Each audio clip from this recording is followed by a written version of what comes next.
people who play music often feel intimidated when first put in front of a new piece of music, but I want to break it down into a few simple steps that make it a lot less daunting. The best process for this is starting with the basic rhythms, moving on to learning the notes of the piece, and then finally adding the musical elements to complete it.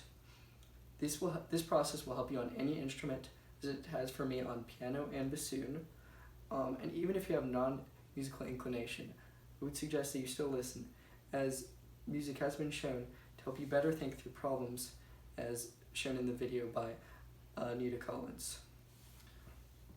I played music for 10 years, and I've played both piano and bassoon and other instruments such as tuba and viola.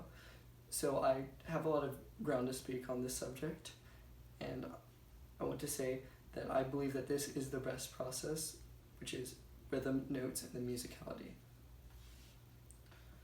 First thing you want to do when you first get a new piece of music is focus on the rhythm, as even if you have everything else right, if the rhythm is wrong, then it's still going to sound wrong if it's played at the wrong time. So you want to go through a piece and look for really hard rhythms, and then what you can do is clap it out, which removes all the other aspects that make it hard. This is proven by an article, How to Learn Music on Your Own, which is written by music educators who have to teach this. Once you have all the rhythms down in your piece, you can move on to the next step. The next step after you learn rhythms are notes. The best way to learn this is through slow practice. You want to start at a very slow speed and then gradually speed up as you learn it better and better. There are some examples where you want to do slightly different things, such as on piano, you might want to split up the hands at first and then do slow practice with that until you're comfortable, and then do it hands together and slow, but in general, this is pretty consistent for most instruments. A useful tool for this is the metronome.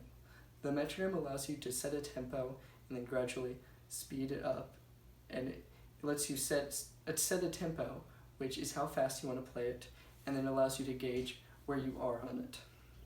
In an article by Katie Zukov from the University of Queensland, she says that that slow practice is by far one of the most effective practice strategies there is.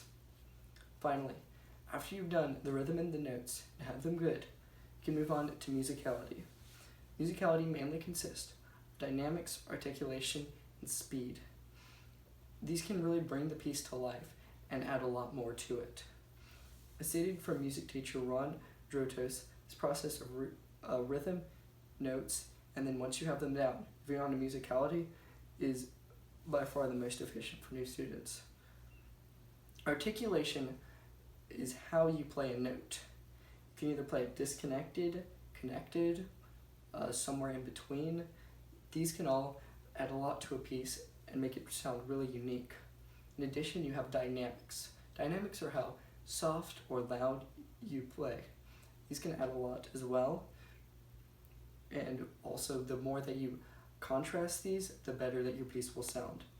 Finally, you have speed, which is also a good factor, and the more that you can make it sound the right speed that it's supposed to go, the more that it will fit with the piece and everything else will come together. Over this speech, I talked about how rhythm, notes, and musicality come together to help us understand how we can better approach a new piece of music. I think everybody should learn music, as it has really good positive impacts on your brain, such as memory retention and being able to recognize patterns, as shown in an article promoting literacy through music. I feel also in my own personal experiences, it has helped me a lot, such as examples of work ethic or how I should approach unique problems in my life.